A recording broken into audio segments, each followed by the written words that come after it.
Have you ever wondered what it takes to change the world? Not with a single grand gesture, but with countless acts of courage, resilience, and an unwavering belief in justice. Today, we are journeying back to a pivotal era in American history, the civil rights movement of the 1950s and 60s. This wasn't just a series of protests. It was a revolution of the human spirit, a fight for the very soul of a nation. So, buckle up, because this story is one of incredible bravery, heartbreaking sacrifice, and ultimate triumph. To truly understand the movement, we have to look at the world that sparked it. Imagine living in a country that promises freedom and justice for all, but only delivers it to some. This was the reality for African Americans in the mid-20th century, especially in the South. The system of Jim Crow laws enforced strict racial segregation. This meant separate schools, separate water fountains, separate entrances to buildings. Every aspect of life was divided. But it was more than just separation. It was a constant, daily reminder of inequality.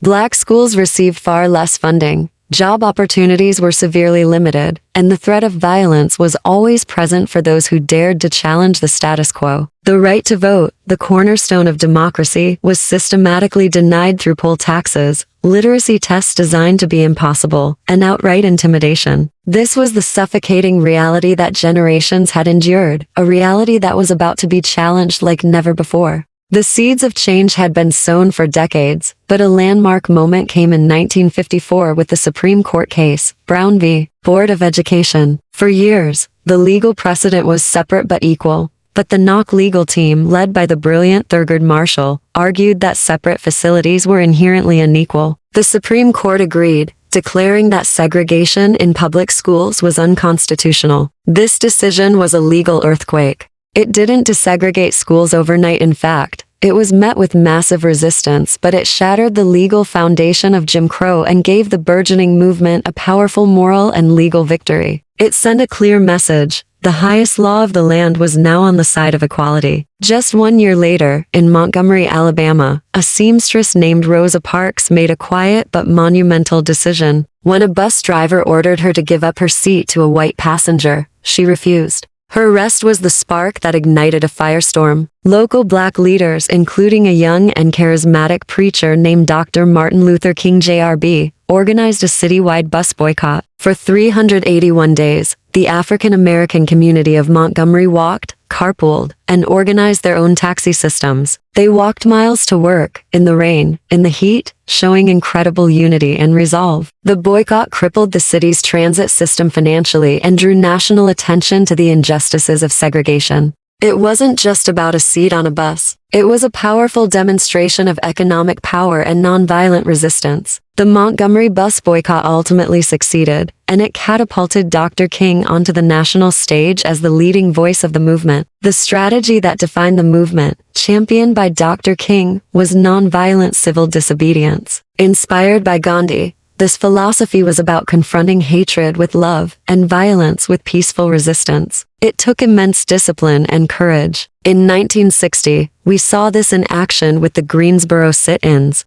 4 black college students sat down at a whites-only lunch counter and politely asked to be served. They were refused, but they remained seated until the store closed. The next day, they returned with more students. The movement exploded across the South. Protesters, both black and white, endured verbal abuse, were pelted with food, and were often violently dragged away by police, all without retaliating. These images, broadcast on the new medium of television, shocked the nation and the world. It was impossible to ignore the ugly reality of segregation when it was playing out in American living rooms every night. The fight for voting rights became a central battleground. In 1961, the Freedom Rides challenged segregation on interstate buses. Integrated groups of activists rode buses into the Deep South, where they were met with horrific violence. Buses were firebombed, and riders were brutally beaten by mobs, often with the complicity of local law enforcement. Yet, they persisted. Then, in 1963, came the March on Washington for Jobs and Freedom.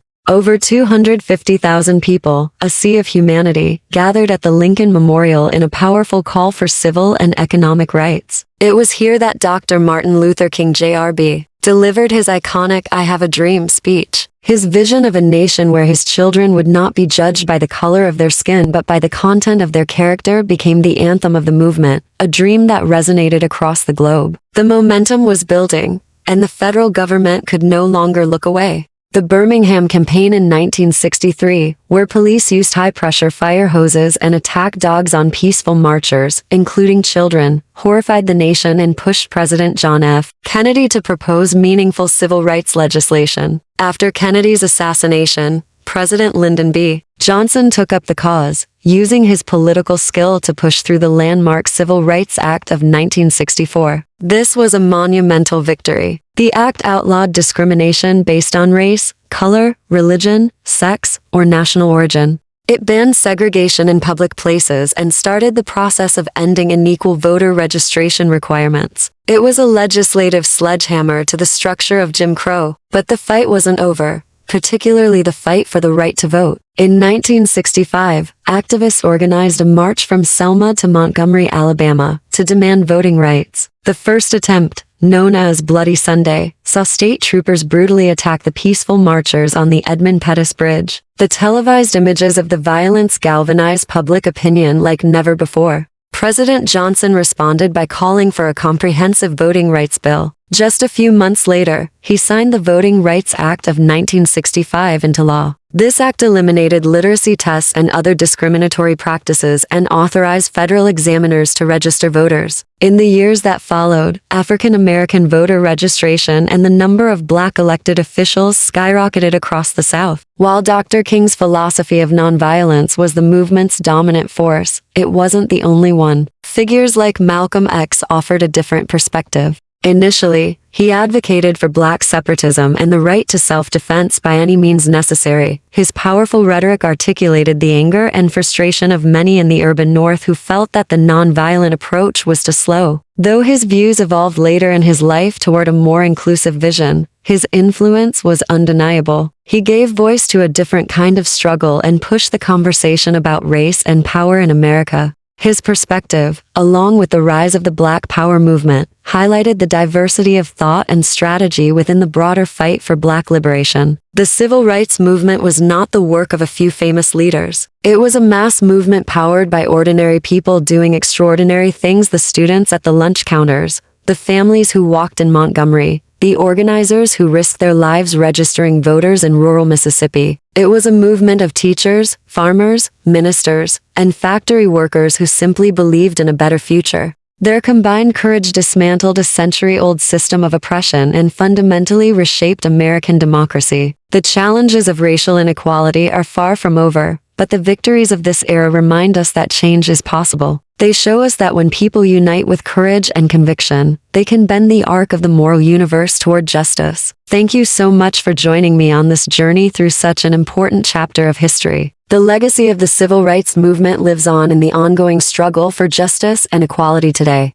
If you found this story as moving and important as I do, please give this video a thumbs up and subscribe to the channel for more deep dives into the moments that shaped our world. Don't forget to hit that notification bell so you won't miss our next video. See you next time.